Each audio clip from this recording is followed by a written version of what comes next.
So this question is concerning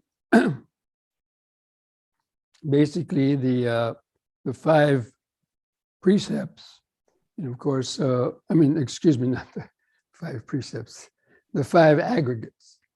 And we've been talking about the five aggregates, quite often, because actually the five aggregates are the main focus of the whole teachings of the Buddha in terms of understanding the mind and how the clinging to these aggregates and creating karma around all of these five aggregates are and what leads to suffering.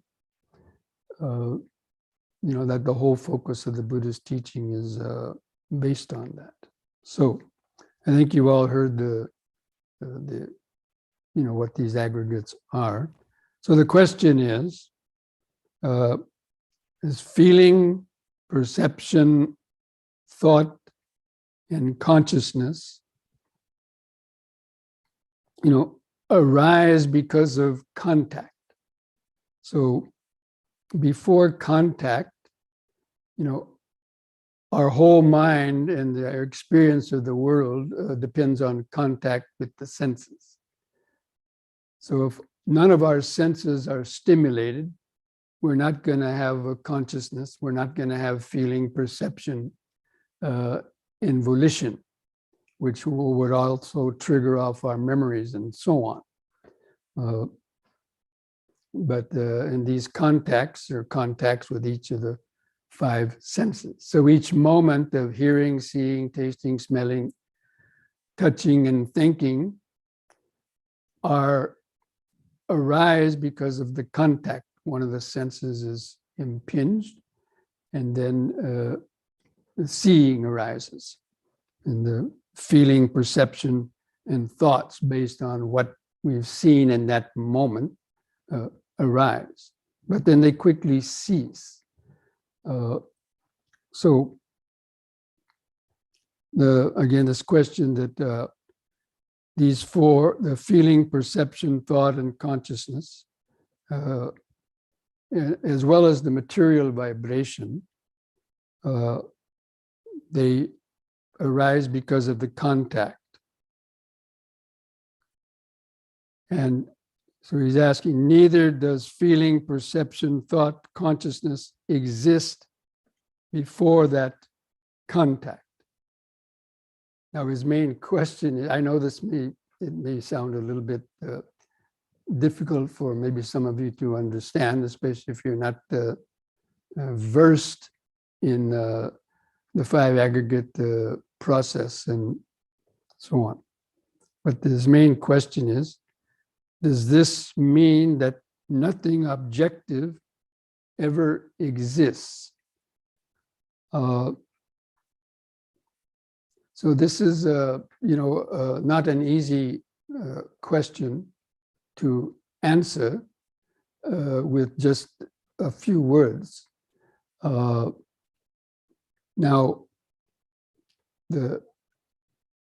one of the main teachings of the Buddha was about, the two extremes that everything exists or nothing exists.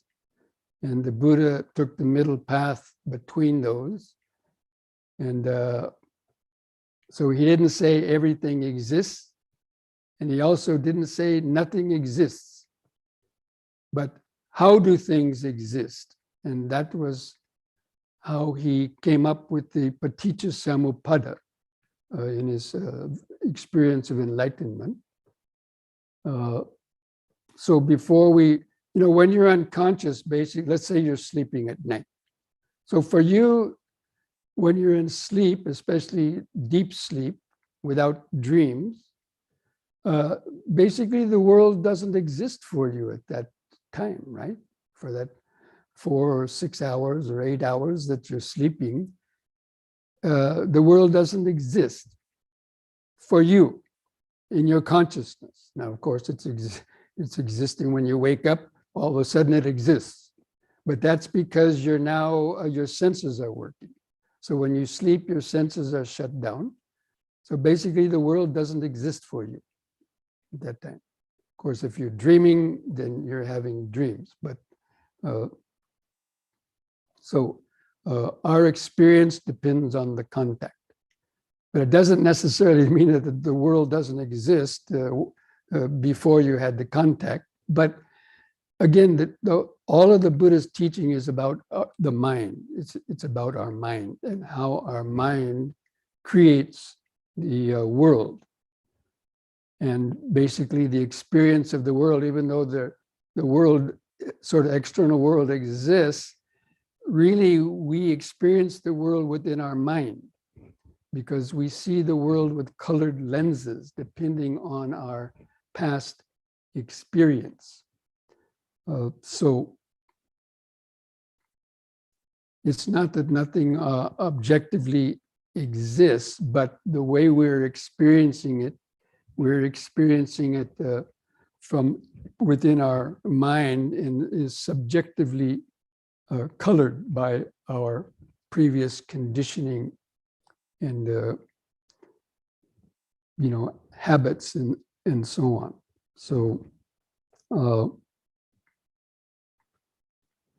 and also this idea about does everything exists or not exists, or both exist or both not exist. These are again questions that the Buddha directly didn't answer, but because these are sort of metaphysical questions, and also the idea that they exist in some permanent, unchanging form. And so the Buddha mainly, his whole teaching revolves around how do these objects in the world exist in our mind, because basically we all live in the mind, and that's where we create suffering or our happiness.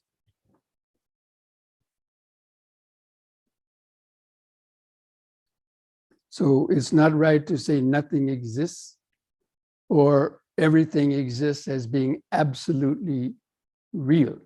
Now, another thing that the Buddha said to answer this question, he said, when you see how things arise, then you don't say they don't exist.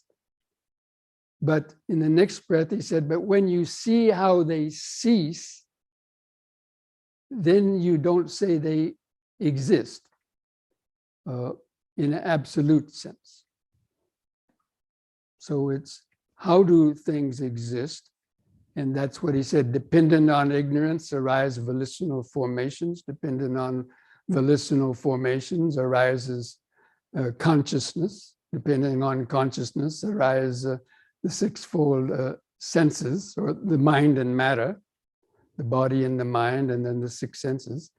I'm not going to go through the whole Paticca-Samuppada, but that's how he said, that's how this whole ball of wax, the world for us individually, how that arises. And how it ceases is with the complete overcoming of ignorance, when one attains arahantship and is no longer reborn, then with the going out of ignorance, the volitional formations cease, the rebirth consciousness ceases, and individual consciousness ceases. So that is when the world basically ceases for you. But again, when you're reborn, it arises again. So, these are sort of tricky questions. But the important thing is how they,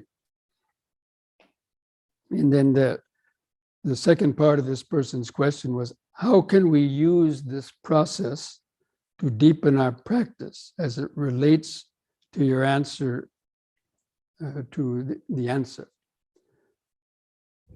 So, the Buddha's teaching on the mind, and to understand how the mind operates, is a series of mind moments. So what we call our mind, our whole life is made up of these moments of hearing, seeing, tasting, smelling, touching, and thinking, as I've already mentioned.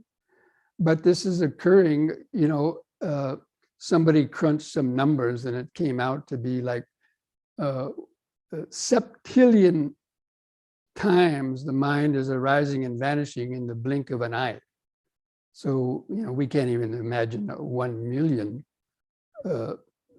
things happening in a second. And it's talking about the mind operates, faster than the fastest, supercomputers, or, septillion can't even imagine how fast that would be.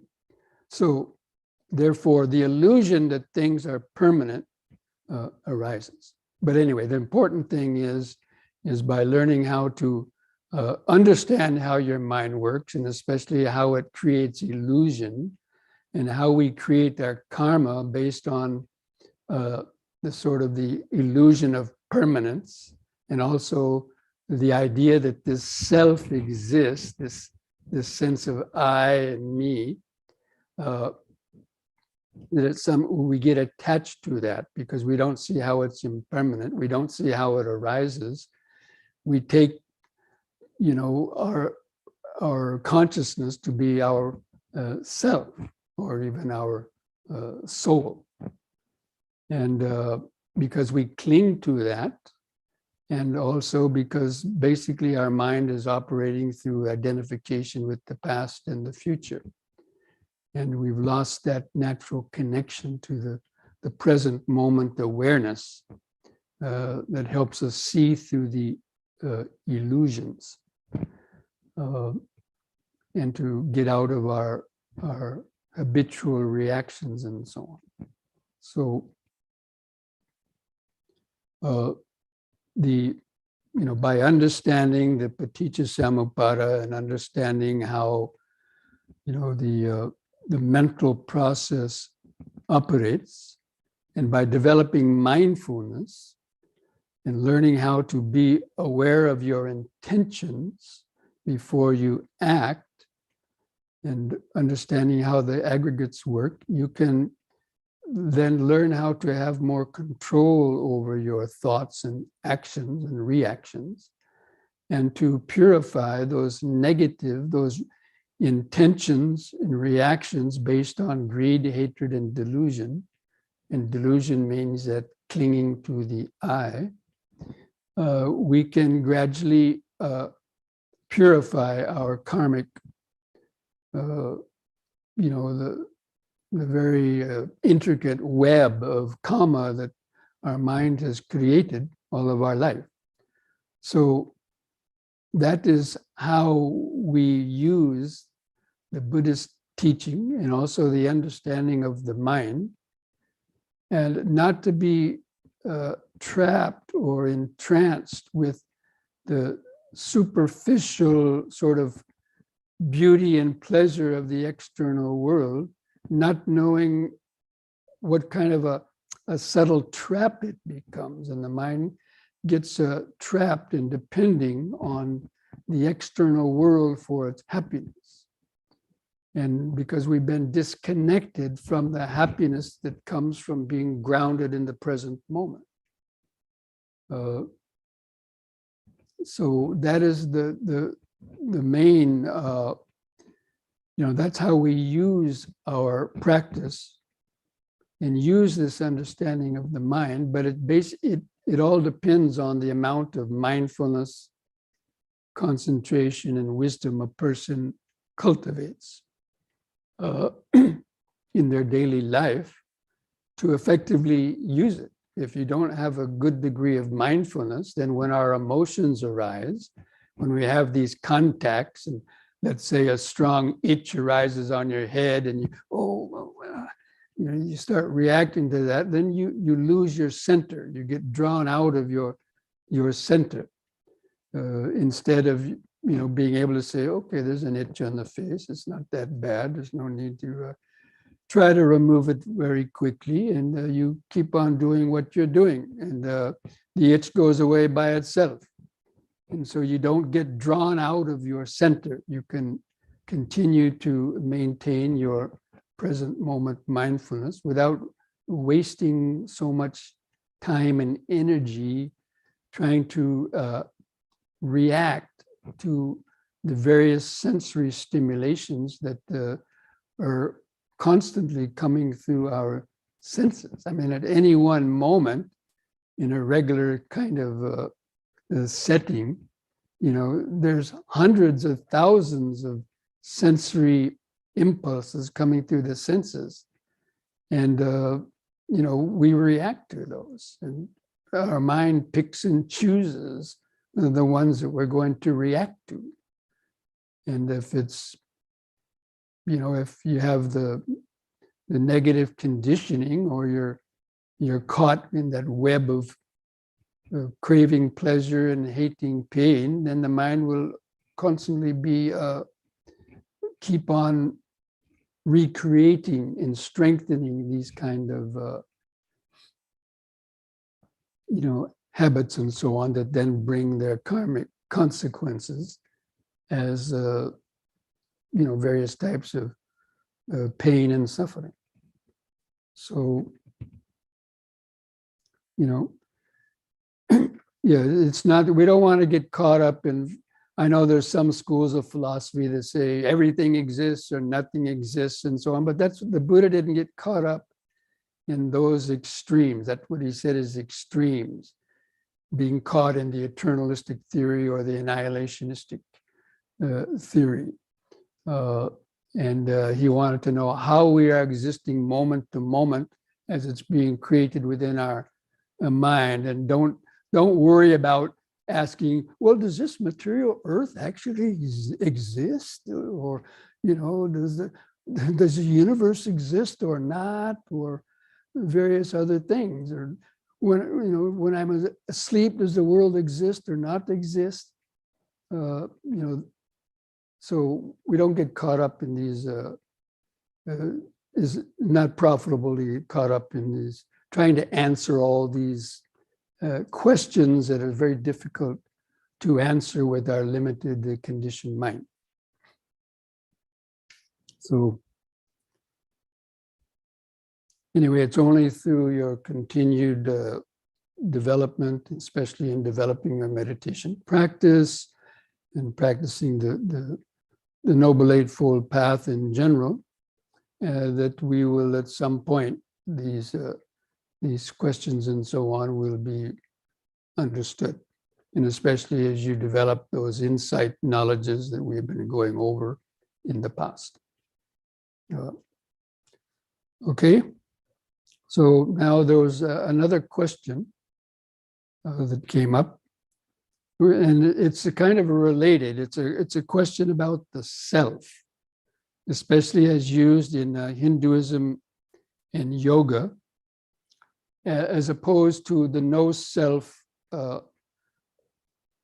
idea that we find in the Buddha's teaching. So, for those of you who are familiar with yoga and Hinduism, or you hear, yoga swamis or other sort of saints talking about the self, and is it the same as what the Buddha talked about in the no self, or the supreme self? So there has to be a distinction when we talk about the idea of self. There is this temporary self that we call I, me, or mine. And it exists in the relative sense, but it's real for the person that's, caught in that. I mean, for everybody, right? Just about. And this sense of I, me, or mine, this idea that, or the consciousness that people might take to be their soul or the supreme self. Now, again, these are also very difficult concepts to understand. But I'm also under the, now, the type of self that the Buddha kind of refuted was an unchanging entity that belongs to you forever and ever. And when you die, that self merges into something called the Supreme Self.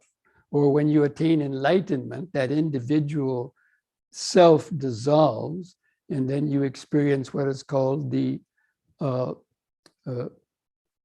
self with a big S, or sometimes called the Supreme Self. But it's given so many different names. Some yogis and saints would just call it cosmic consciousness, or the para atman, and there's so many different terms. So people get confused with it. Now, within the Buddhist teaching also, there is this ego consciousness, but the goal of the Buddhist teaching is to ultimately transcend the ego consciousness and the experience of Nibbana. Now, especially if you saw that video of Ramana Maharishi, who was a great saint, that I had sent out for a few people to watch. He also talks very much about the individual sense of an individual I and self must dissolve to experience in what he called the self. But what he's calling the self, if there were to be an equivalent, it would probably be the Nibbana Dhatu, or the deathless state, that state that was never born and never dies. Now, for some reason, the Hindus in yoga, wanted to call it the self, but the Buddha didn't call it the self. He simply called it the unborn state, or the deathless, the Nibbana Dhatu, the deathless state. But for all intents and purposes, they're going to be probably similar. Now, of course, scholars may want to debate and argue that, but I don't like to get into such arguments. Again, these are very difficult questions to try to, answer or explain. But generally, that is the way that I normally would explain whatever the Vedic sages, or in yoga they call it the supreme self, is simply that deathless state that was never born and never dies. But the Buddha had seen that there was a danger in calling it a supreme self, and because there was still could be some clinging to that idea that I am that, I am everything, and so on. So he chose to develop this idea of anatta. So anatta means no self. There isn't any permanent entity or ego that goes from life to life. Even the consciousness is not a permanent entity. It's always changing and always accumulating more and more. It's never the same.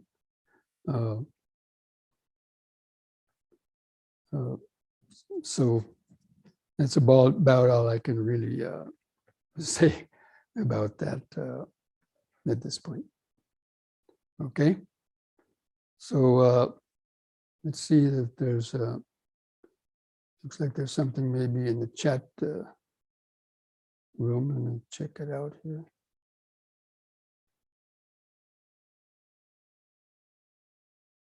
Not sure if that's the first or second one.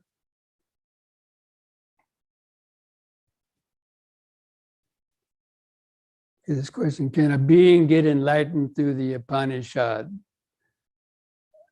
There are teachers who have not pursued the Buddhist teaching but seem to be enlightened. I'm not going to answer that question because I don't have the ability to answer that question.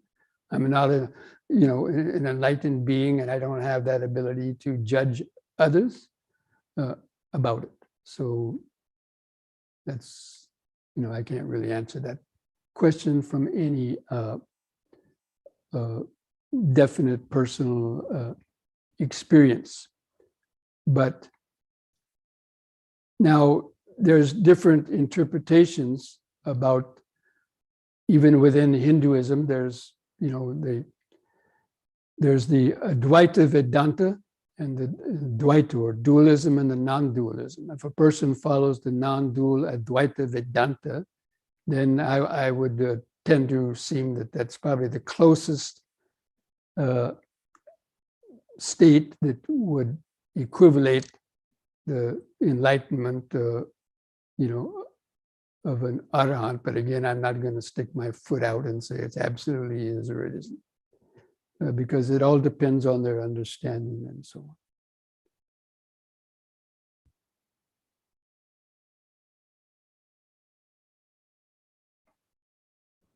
Next question: how did the Buddha describe nirvana?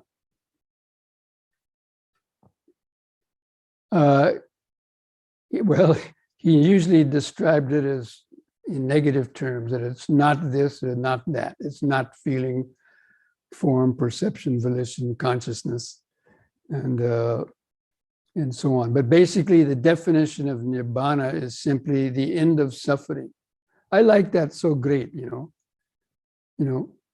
that what is nirvana? It's the going out of greed, hatred, and delusion. That's the way he defined nibbana. And that's the actual meaning of the word. Nibbana, or nirvana, as it's written there in the question. Vana means craving. And the prefix ni or ni means to negate that, or for that to go out. So the simile that's normally given is like the simile of a candle flame. If you blow out a candle flame, you say, oh, it attained its nirvana. And so the flame of the candle is our individual consciousness, is the I consciousness. So when that's gone out at the time of full enlightenment for an arahant or for anybody else, if that's fully and permanently gone out, then that would be nirvana, and there wouldn't be any more fuel for rebirth. So basically, that's the way the Buddha described it. But I like just the deathless state. It's that state that's never born and never dies, or the end of suffering. I mean, what else do you want, right? The end of suffering. Isn't that what people want in life? They're always saying, oh, why are they trying to be happy? Because, they're unhappy. And so their experience is some kind of suffering, and they want to be free from that. So when the Buddha says that nirvana is the end of suffering, that should be enough. And, his whole teaching is about how to realize that. But it's the going out, basically, of greed, hatred, and delusion. And don't try to put a lot of other connotations on it, saying, oh, is that God, or is that not God, or is that the universe? You become one with the universe? Don't worry about that. It's the end of suffering. What more do you want? So that's the way that I generally try to, encourage people to think about it in that terms, rather than getting caught up in these philosophical speculations that no one can really answer with any absolute authority except the Buddha or anybody who's attained that state, and so on. But I feel if somebody like Ramana Maharishi meant an arahant, they wouldn't have any differences. They could they could easily be in each other's company without getting into philosophical arguments.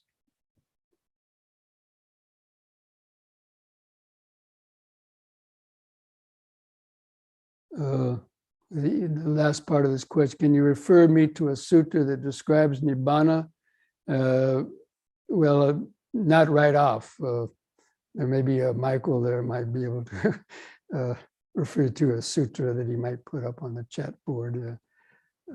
But there's a lot of them. But just read the suttas. That's the main thing. Or the very first sutta in the Majjhima Nikaya, the Mula Pariyaya, the root of everything. Okay? So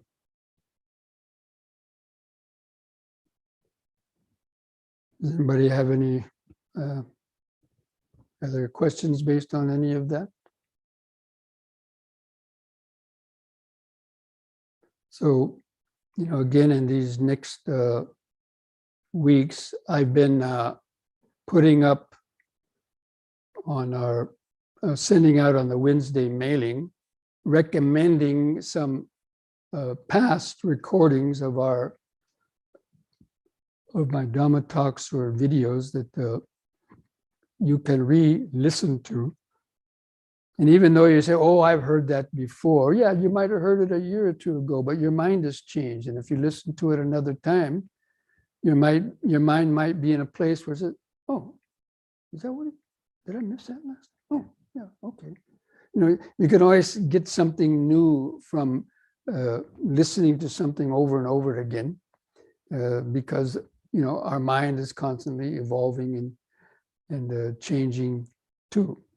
Or you could have been dozing off during a few critical words that I might have been saying, in a talk or a sutta study, and then the next time you listen to it, you might have been awake at that time, and oh, I didn't hear that before. Well, you were asleep, or you were distracted, or thinking about the future. So anyway, so I'll be recommending, especially the first, going back to the beginning of the pandemic when I was starting these series of talks and suggesting, you can read them or not. That's up to you, of course. And the questions don't have to be based on those. They could be some other type of, questions. And if we don't have any questions, then we'll just, just go and have our meditation and have our yoga stretches and meditation as we're going to do now, and then even finishing up before, earlier than 9 o'clock. So, okay. Anybody have any questions about that? Okay, so let's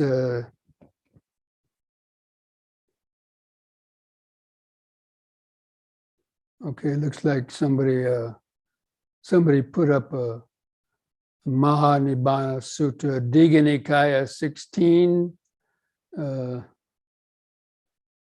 Yeah, there's lots of similes that the Buddha gave for Nibbana, but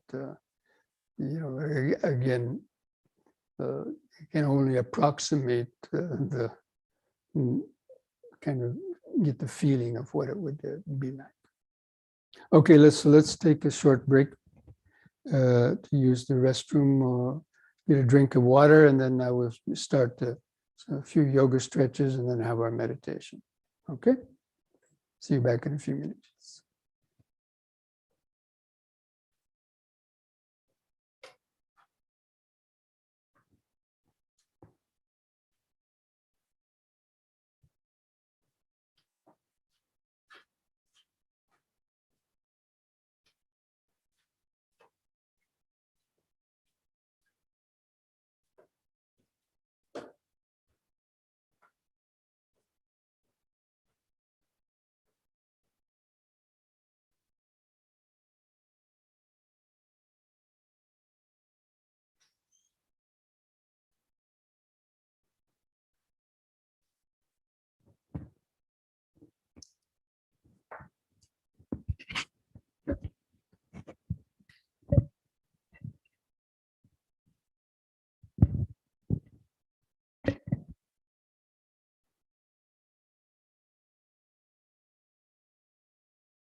Stand straight.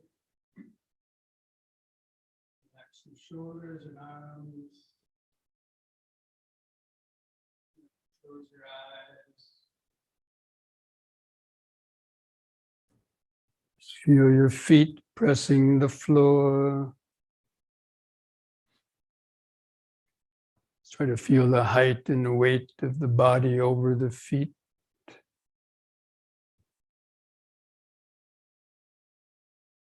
Then begin some deep, slow breathing. It takes about 3 seconds just to breathe in, expanding your abdomen, rib cage, and chest, holding the air in the lungs 2 or 3 seconds. And feeling the last bit of air go out of the lungs on the out breath. Just take a few deep, slow breaths like that, cultivating this mindfulness. Breathing in, letting go of the past and future. Breathing out, standing here and now. Breathing in, letting go of the past and future. Breathing out, standing here and now. We're going to combine these exercises with that same deep, slow breathing, repeating each one 3 times. So on the next in breath, raise the arms over the head, interlock the fingers, turn the palms up, straighten the arms, stretch the head back, stretch upwards. On the out breath, turn the palms down, touch the top of the head. Again, in breath, palms up, straighten the arms, stretch the head back, bend back a little bit. Out breath, touch the top of the head. And 3rd time, hold that upward stretch longer. Bend back a little bit more. Feel the sensations.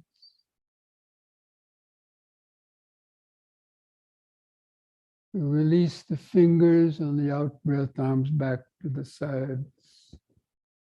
Just close your eyes. Just feel your feet pressing the floor. Start to mentally feel the standing body.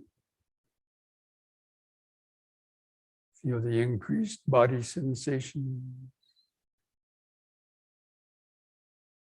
Or just remind yourself of standing, the present moment grounded in the body.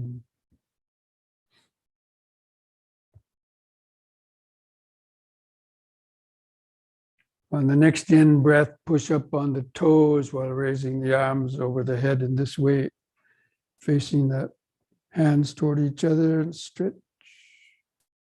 Out breath, come back down.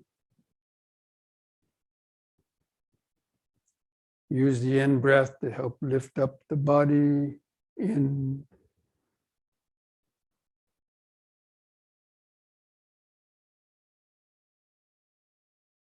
out.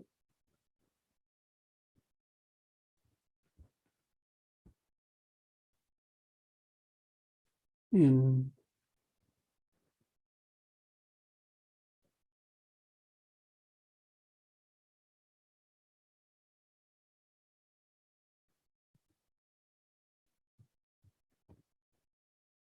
go over that way. Just relax, feel the body.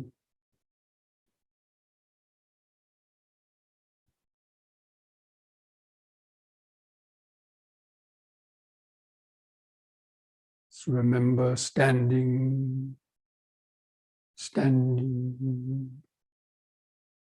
standing.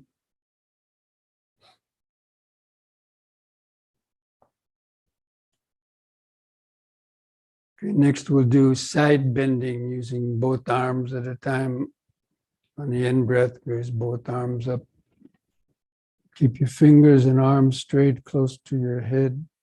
On the out-breath, bend over the right side as far as you comfortably can. Keep the arms and hands parallel to each other like railroad tracks. In-breath, lift up. And the other side, the out-breath. Feel the stretch in the side. In-breath, up. Again to the right, out-breath.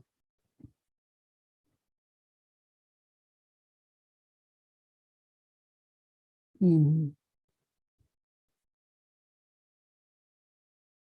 out.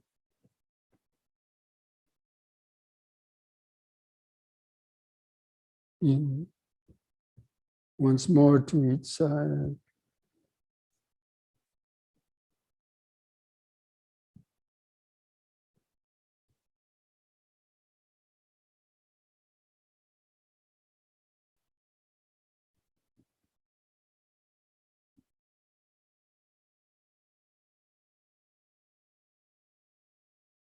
In the out breath, lower the arms. Relax. Just keep feeling the body, feel the increased body sensations. Feel where the clothing touches the skin. Just letting go of your thoughts. Just let the thoughts come and go in the back of the awareness. Just keeping the sensation body in the front of the awareness. So many different sensations, clothing touching the skin, pulsations, heart beating, aches or pains.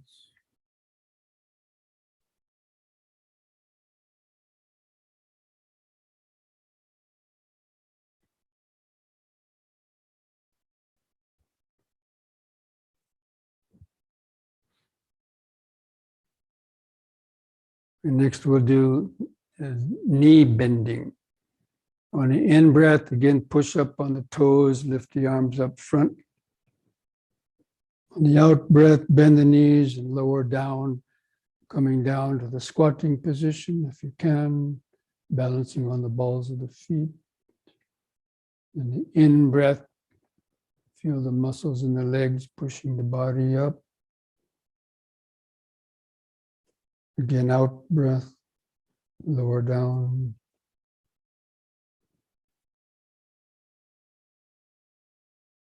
In.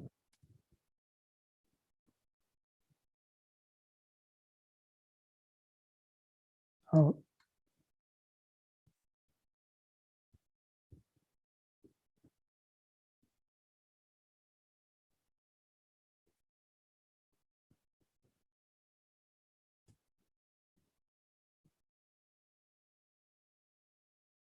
The out-breath, relax.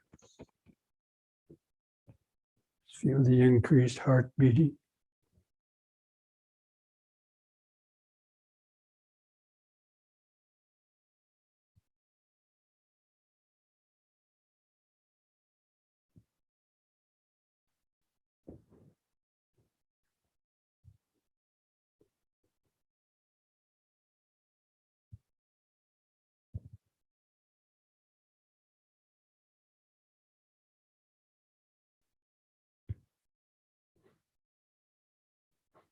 Okay, now spread the feet apart, at least 3 feet, wider the better.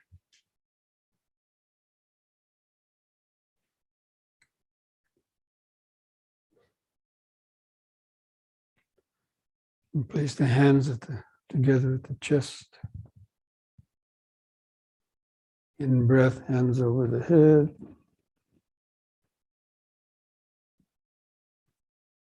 Out breath, hands to the chest, bend the knees, lower down. Feel the stretch in the hips and knees. In breath, all the way up.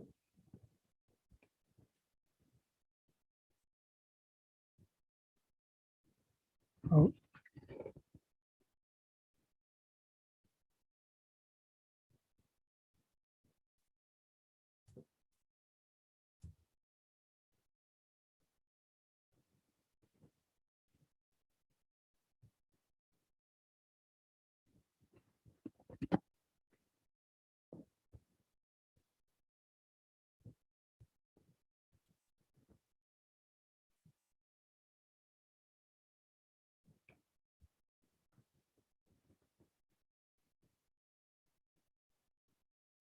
Out breath.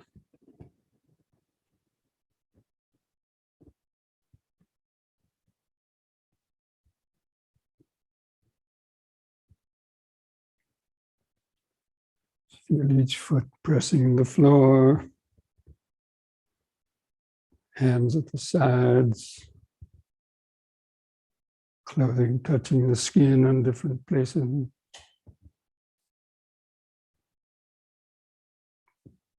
The head balanced on top. Feel the eyes and the socket.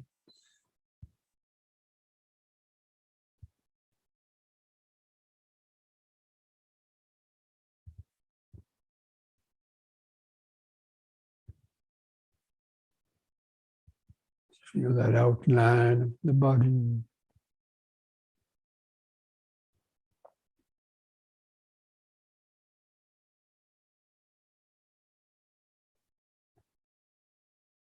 And now we'll do the twisting from side to side, pulling the arms out, breathe in. On the out breath, twist to the right, focus on the hand going back. In breath, come back to the front. Let the feet turn with the body, and then go to the other side with the next out breath.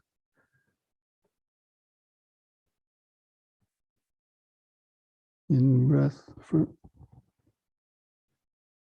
Just continue that with the breathing, alternating sides. Out breath.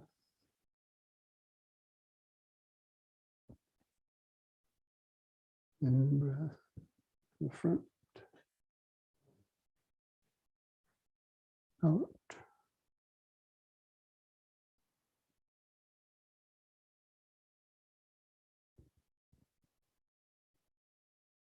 Once more to each side.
Then we'll do the forward and backward bending, keeping the legs apart. Let the hands touch the front of your legs. Breathe in. On the out breath, bend forward, let the hands come down to your kneecaps. Keep the legs straight, the arms straight, or flatten the spine. In breath, lift up. Move the hands under the buttocks for support. Let the head go back and breathe out on the out breath. Bend back on the out breath. Not too far. First time. Keep the eyes open. In breath, carefully lift up. And the next out breath, let the hands come below the knees. Still keep the head up and flatten the spine. In breath. Again, the back bend. Out breath. And back a little more.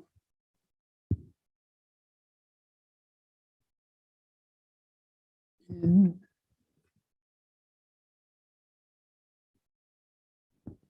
And the third time, let your hands come down as far as you can toward your feet. Then hold that position longer. Feel the stretch in the muscles in the back of the legs.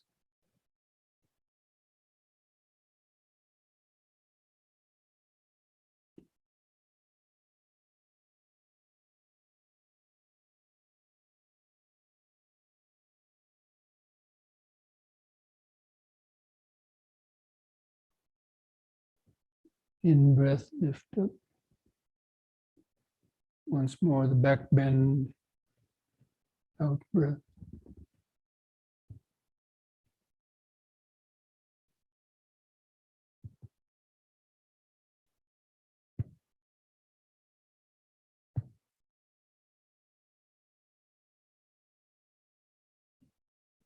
In breath, lift up. Just relax. Feel the whole body pulsating, vibrating.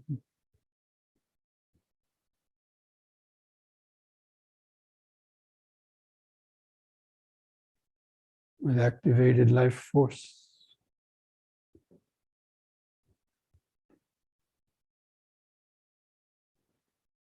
And bring the legs back together. With just one last simple exercise, that turning the head from right to left with the breathing, standing straight.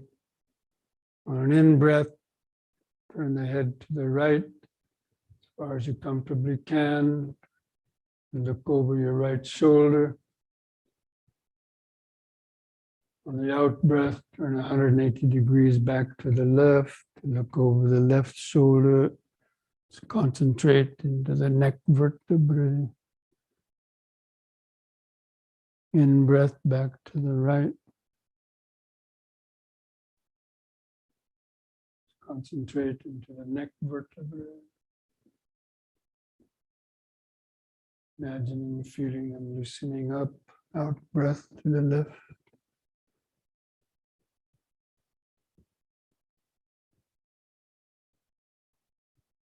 In breath right.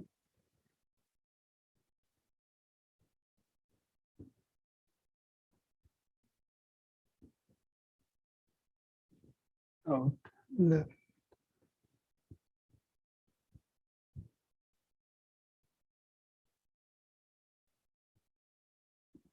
On the in-breath, let the head stop in the middle. Just feel the whole body. Subtle vibration.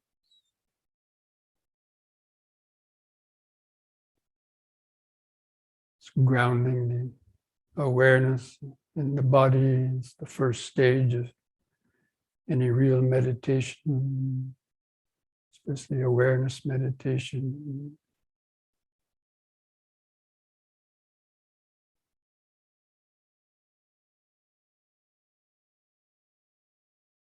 present moment of standing, standing.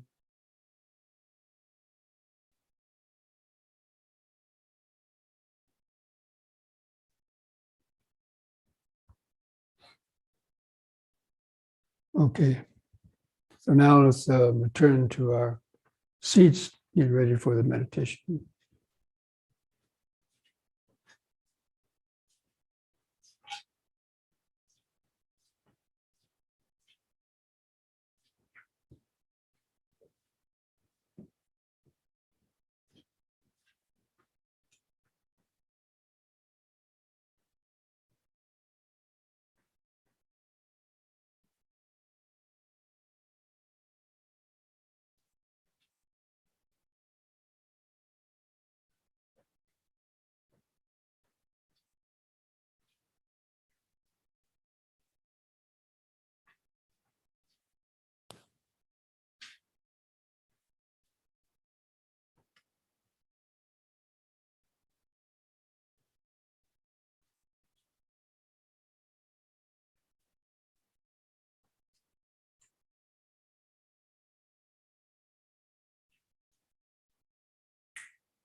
Okay, friends, try to sit straight. I'm having a dark background here, so you don't need to look.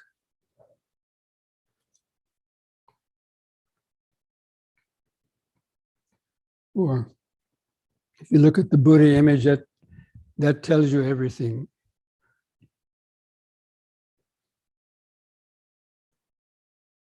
The Buddha image itself is an expression of wisdom.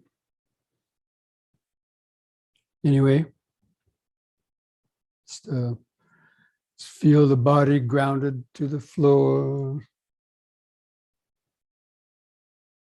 Try to align the spine and the back of the head in a straight line.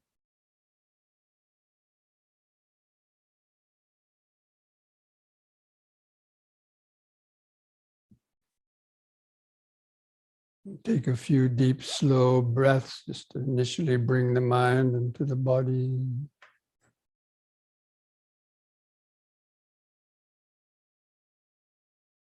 Just telling yourself, just breathing in, letting go of the past and future.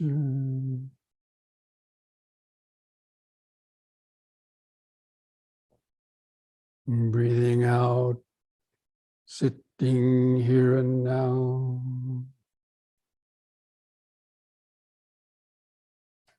Breathing in, letting go of the past and future.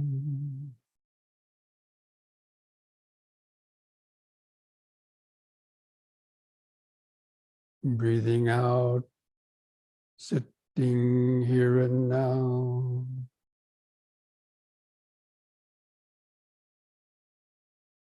Breathing in, feeling the whole body.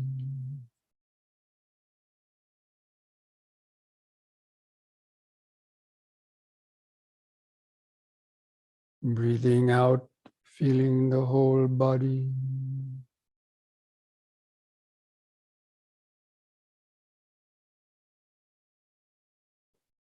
Now we're going to count the breaths from 1 to 10. Try to develop a more continuous concentration on the breathing process. Just keep your attention focused on the movements of the abdomen, rib cage, your chest as it expands and contracts. If you can take a few deep breaths, deeper breaths that will help you to stay focused. With the next expanding in breath, mentally count to 1.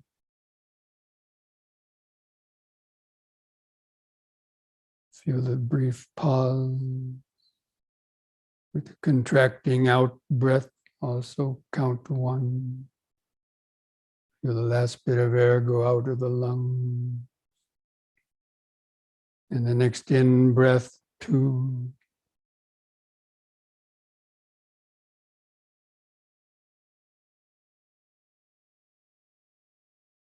Out breath, 2.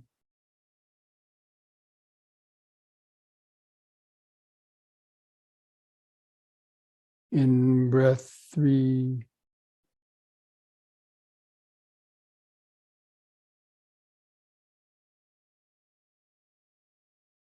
Out breath, 3.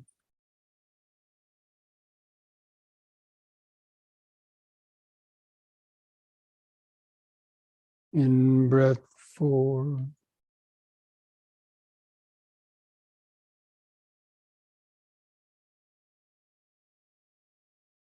Out breath, 4.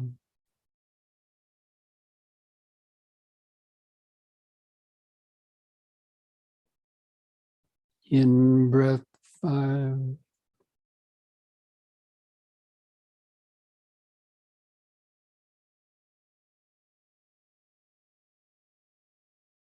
Out breath, 5.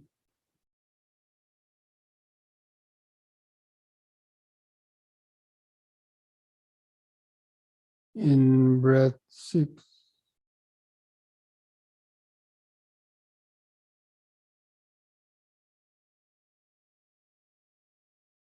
Out breath, 6.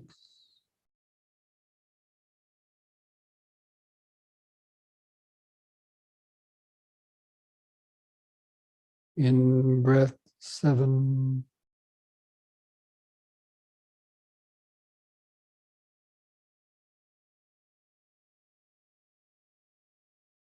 Out breath, 7.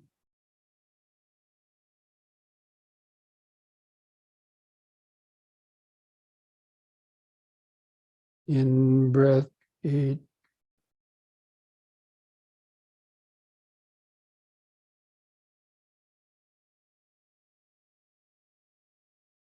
Out breath, 8.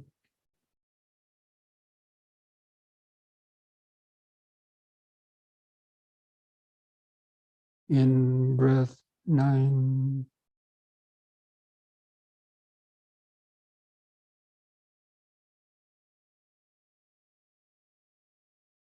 Out breath, 9.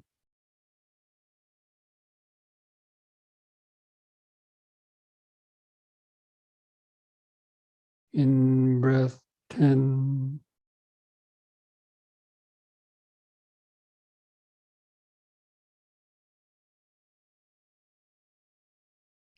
Out breath, 10. We'll discontinue the counting.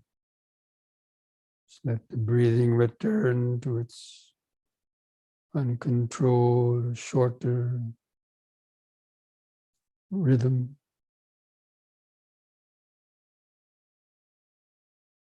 But continue to feel it. Keep the mind focused in the middle of the body. Feel the shorter, subtler, expanding and contracting sensation. Especially feeling where the clothing rubs against the skin of the stomach, rib cage or chest. It expands and contracts to help keep the mind awake, alert.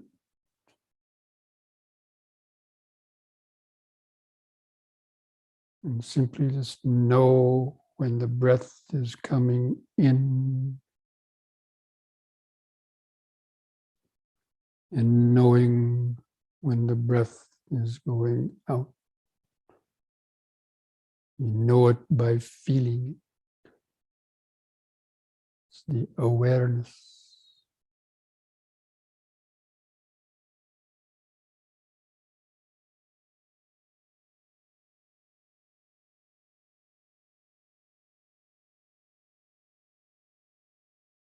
Try to feel the brief pauses between the in-breath and the out-breath.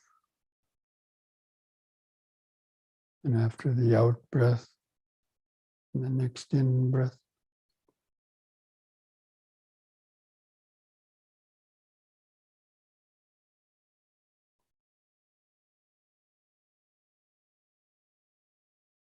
Sort of looking down the microscope, the mental microscope.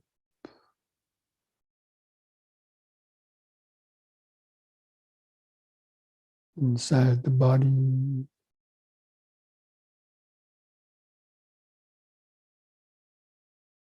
Or even on the surface of the body, abdomen, rib cage, chest.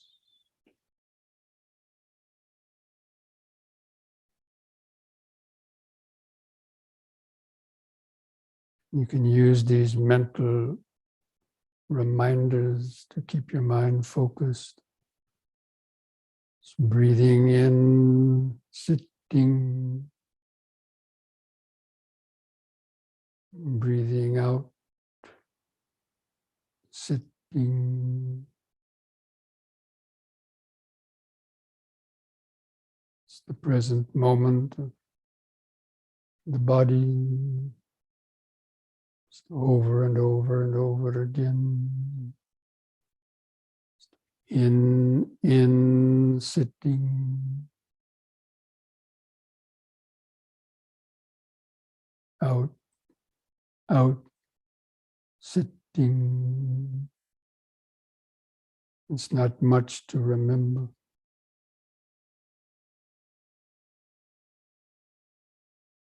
In, sitting, out, sitting, breath by breath, moment by moment.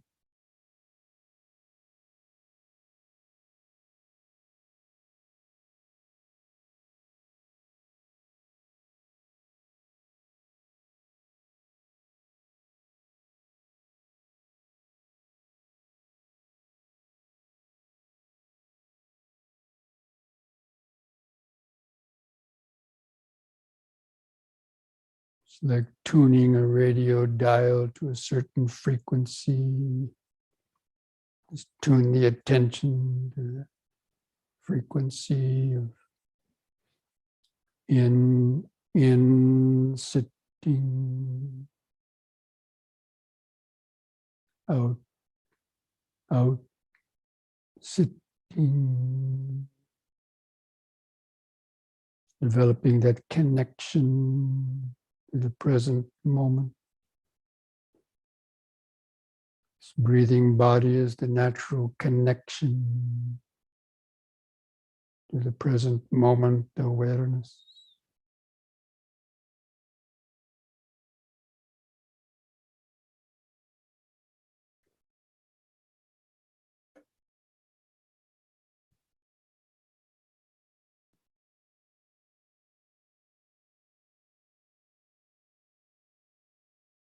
Try to feel, observe those 4 phases of each breath cycle. The expanding in-breath and the brief pause. The contracting out-breath and the brief pause.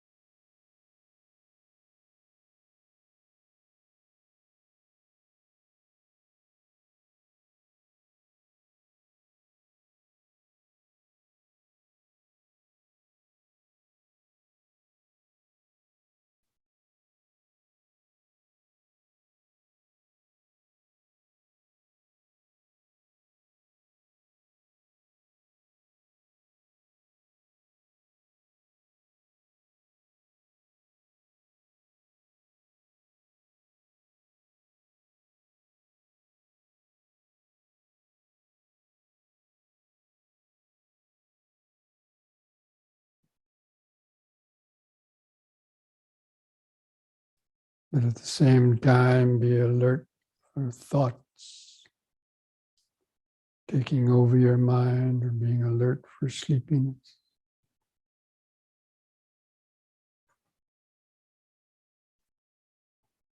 Catch yourself wandering in thoughts, recognize it as thinking. So let go of the thought, bringing it back to the breathing body, back to in, sitting, out, sitting.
Try to notice how each breath is different,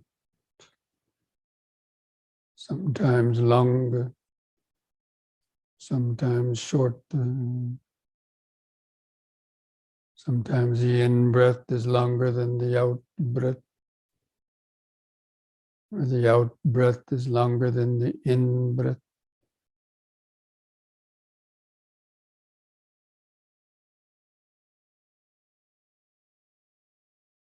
It's part of mindfulness of breathing.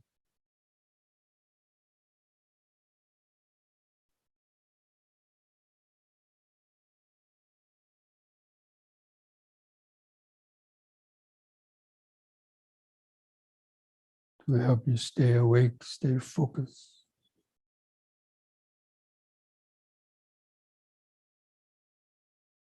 It's like a scientist observing an experiment.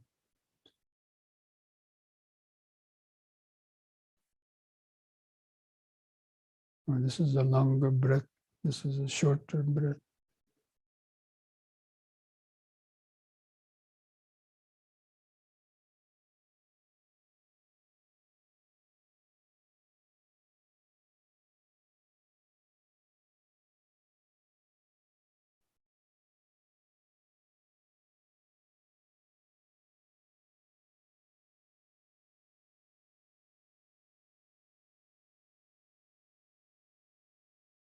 It helps you to stay focused. You can count your breaths from 1 to 10 again, as we did before. Do that on your own. It helps you to concentrate.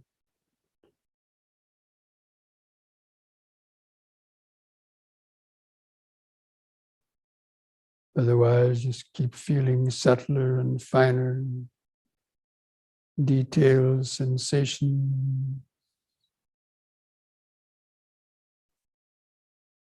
in the breathing body, being alert for the hindrances, for distraction.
Stay alert, moment by moment, breath by breath,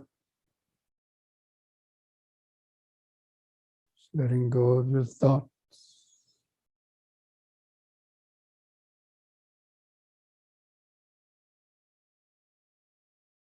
Just remembering, feeling, breathing in, sitting, breathing out, sitting.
As the mind gets more relaxed, more focused,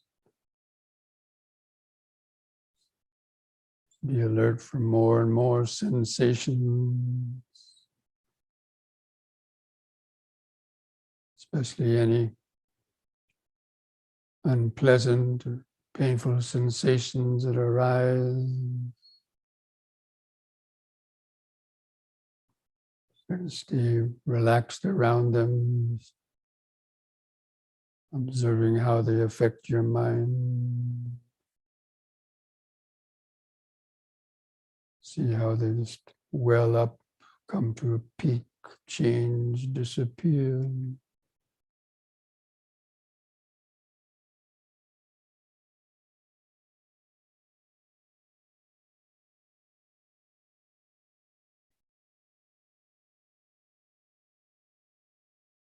Just keeping those sensations of expanding and contracting there in the middle of the body, but around and through that awareness, other sensations can be noticed,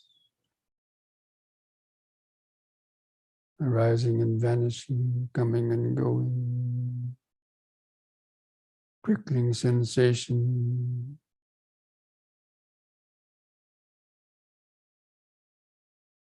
aches or pain, body movement.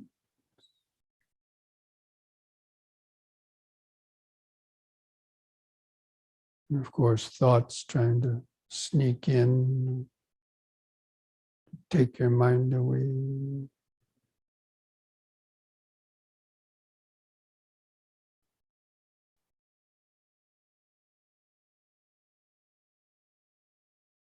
Meditation practice is developing both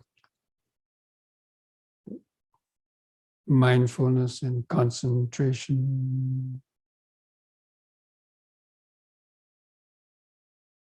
And the mindfulness is the ability to notice various sensations or thoughts or anything coming through the senses. But the concentration is keeping that attention within the body, the present moment,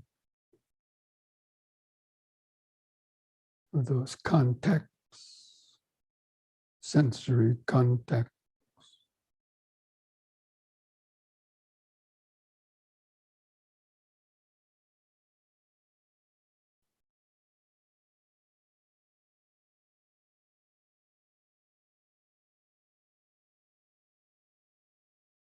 So the breathing in the middle of the body is the anchor for the mind. It allows us to remain calm when other things are experienced.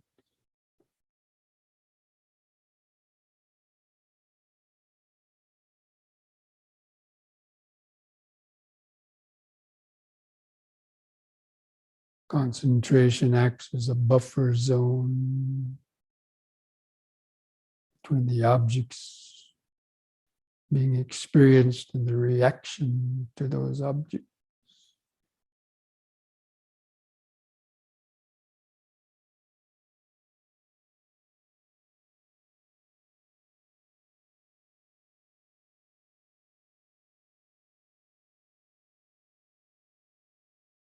The objects being the aggregates of material vibration, feeling, perception, thought.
Breathing in, sitting.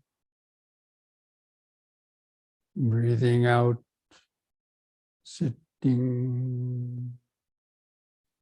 Sensations come and go.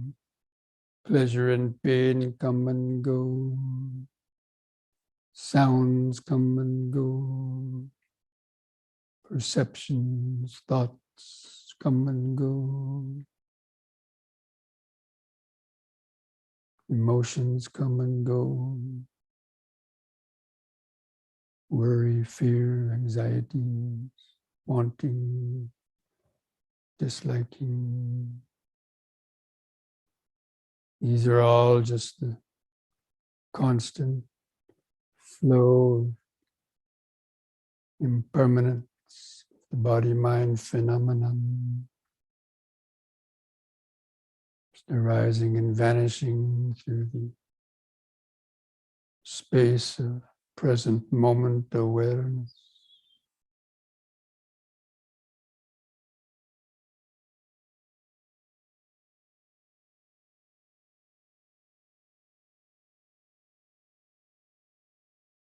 If we lose that vital connection to the breathing body, the present moment,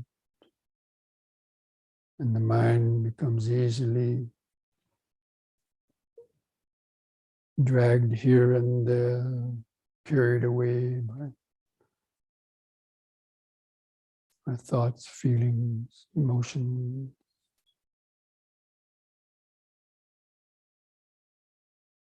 Pain and suffering.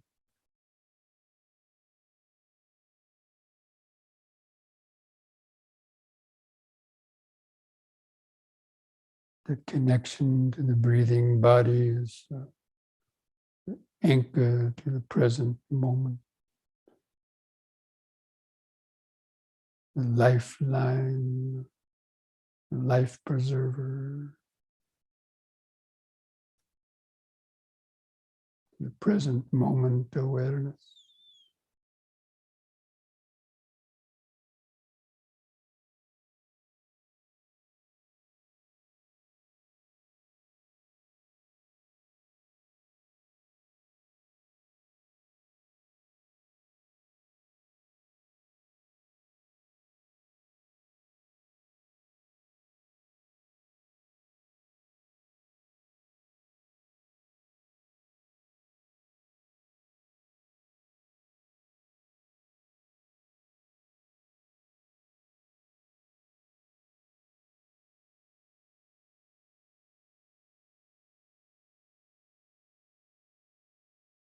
Just open up to that flow of awareness, moments of feeling, hearing, seeing.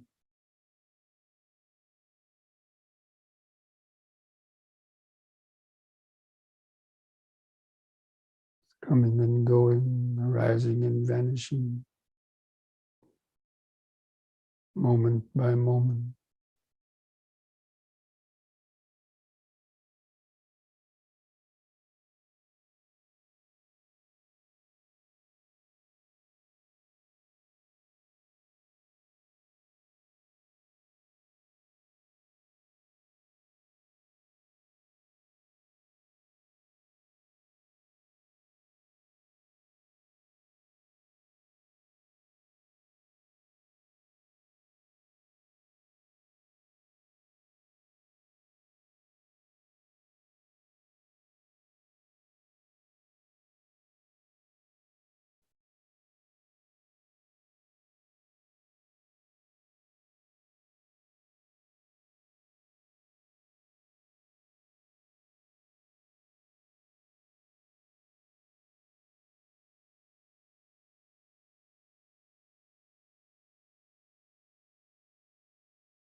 Keep turning up the power of the mental microscope.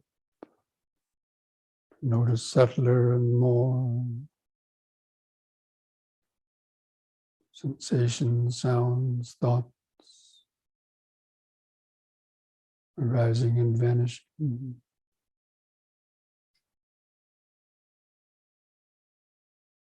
Through that space of breathing body awareness.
Just try to feel as though this breathing body or it's like an empty house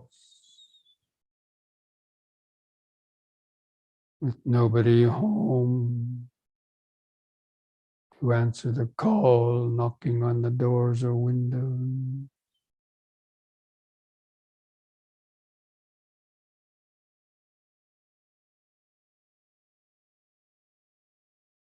But there's a sensitive microphone in the house that knows, that cannot react.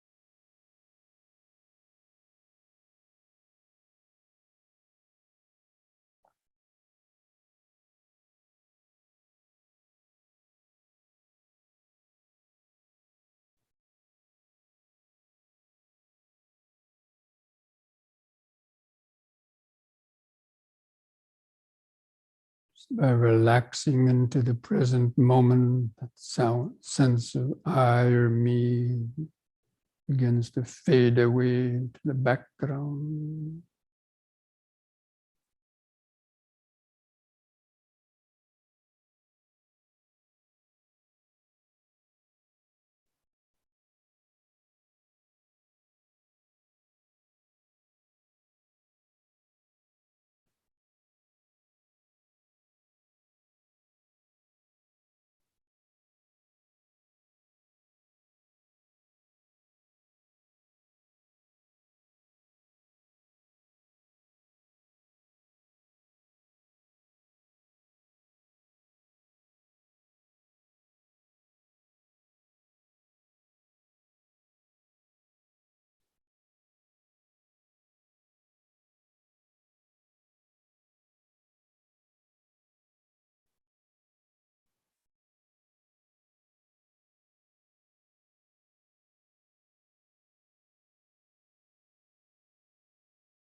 what perceptions or thoughts arise based on that sound contact.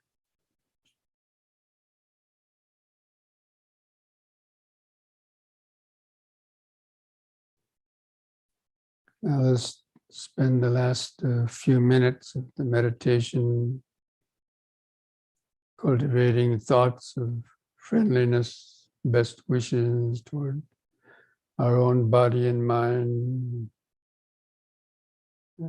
spreading that outwards to others. We're going to try to take do some deep, slow breathing. Maybe to take a few seconds to fill up the whole lungs, hold the air in the lungs a few moments to allow that oxygen to get into the bloodstream. Feel that relaxing contraction of the out breath. Just feel how that deep, slow breathing is kind of like sending metta to your own body and mind, doing something good for your own body and mind, charging it up with oxygenated blood, letting that help you relax in the present moment. Just try to continue taking more of those deep, slow breaths, cultivating these train of thought. May I be well, peaceful, and wise. May I be free from greed, hatred, fear, and ignorance. May I be free from the pains and sufferings of body and mind brought about by such unskillful thought, speech, and action. May I have the patience, strength, mindfulness, and wisdom to meet and overcome all difficulties in life. May I continue to develop my understanding of the Dhamma and the practice of meditation to help free the mind from confusion and suffering. May I be well, peaceful, and wise.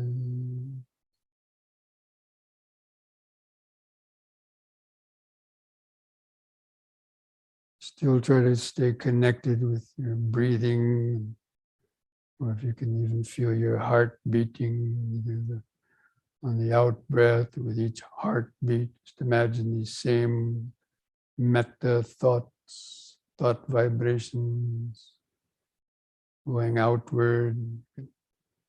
Send these thought vibrations to your family members, friends, anybody you might know that's suffering in their bodies or minds.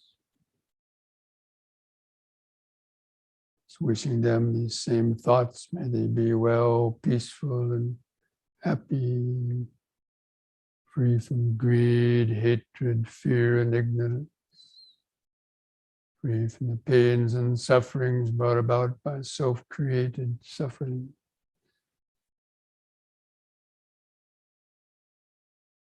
By their actions. May they also have the patience, strength, mindfulness, and wisdom to meet and overcome all difficulties in life.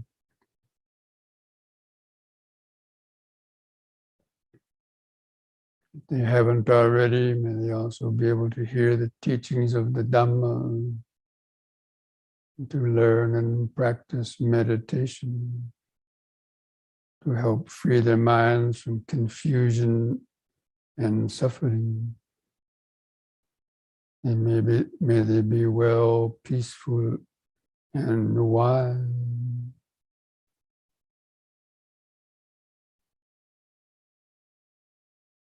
Let's continue to spread these thoughts and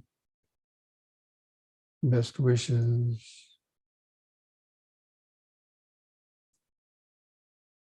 outward With each out breath or heartbeat, just imagine these vibrations of metta going across the fields and countryside, through the towns and cities, through the bodies and minds of all the people.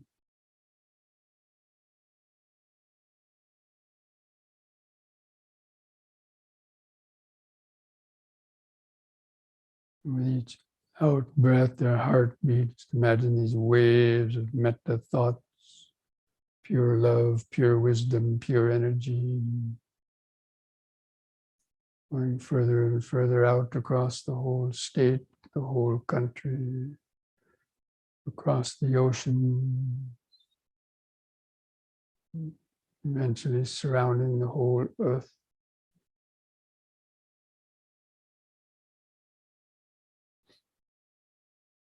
Just with the idea that may all living beings, wherever they might be well, peaceful, and wise, free from greed, hatred, fear, and ignorance, free from self-created suffering through their deluded thoughts and actions.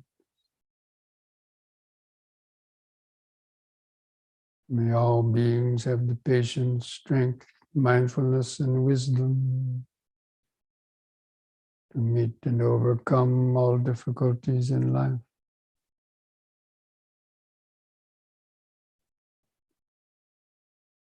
May all beings be able to hear the mind-healing teachings of the Dhamma, to learn and practice meditation, to help free the mind from confusion and suffering. May they be well, peaceful, and wise.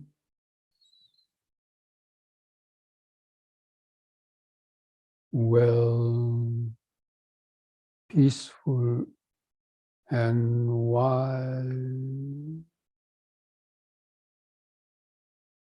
Just like a mantra reverberating throughout space.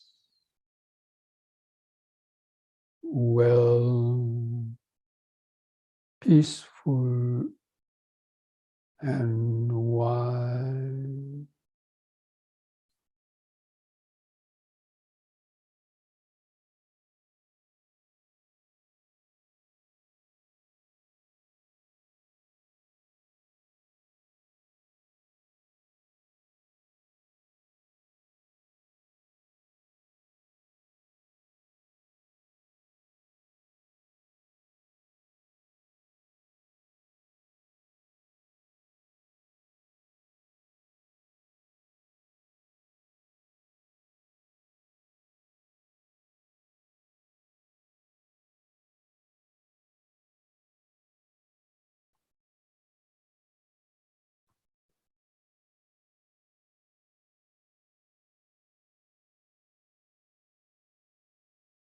Dukkha pata chani dukkha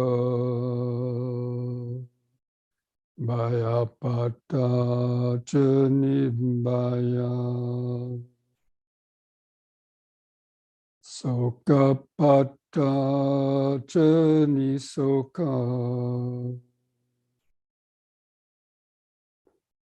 ontu sabbi pipanino.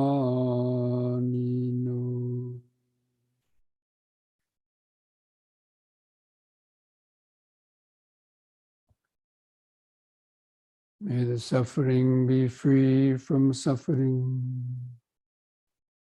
May the fear struck be free from fear. May the grieving be free from grief. In this way, may all beings live with mindfulness and wisdom. Thus spoke the Buddha.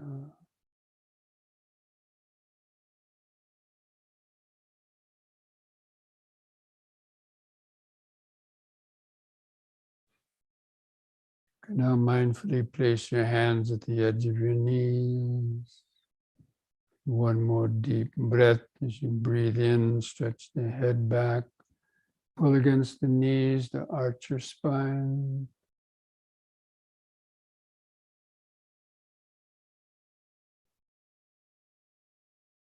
On the in-breath, lift the head up. On the out-breath, press the chin to the top of the chest. Stretch the neck vertebrae.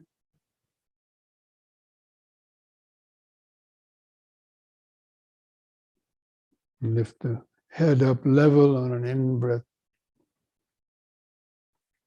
Relax on the out-breath.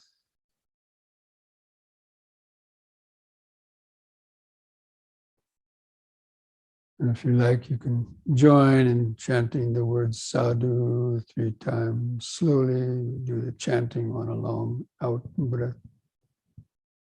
Just breathe in.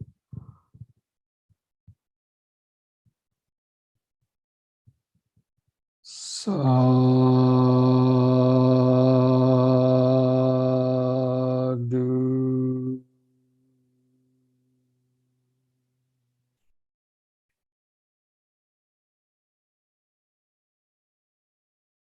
Sadhu.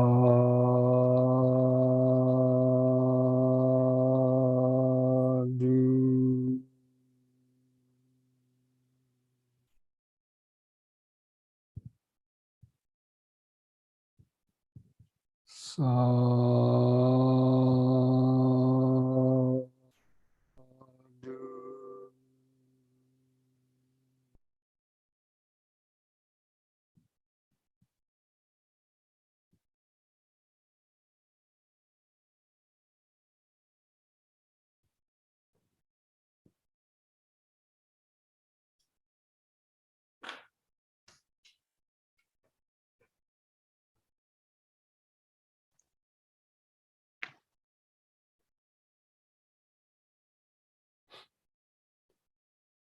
Okay, friends. So this brings our evening to an end. Turn that light. And so again, that's good. The in these Wednesday nights, we're going to continue. Just wanted to have a chance for you to ask questions, or during the week, either in your study or in your meditation practice, or something comes up in the daily life, some question about the Dhamma, how to practice Dhamma, meditation, and try to remember them. And if you want to, you can email me the question. It's better if you have questions that come up to send them to me in an email to our email address, or you could write them, remember them, and then put them on the chat box next week when we open up our program. Okay? So wonderful, Bhante, Rahula. This is Marcia. Thank you so very much. I pray for you. I pray for everyone, for all of us. Thank you so much. Much prayers. You're welcome. Thank you, Bhante. And don't Thank you, forget, Bhante. Thank you, Bhante. mindfulness a day keeps dukkha. Thank you, Bhante. Thank you, Bhante. We will see one another next Wednesday. Be See there, you later. Be there or be square, as they say. Stay well. Thank you. you.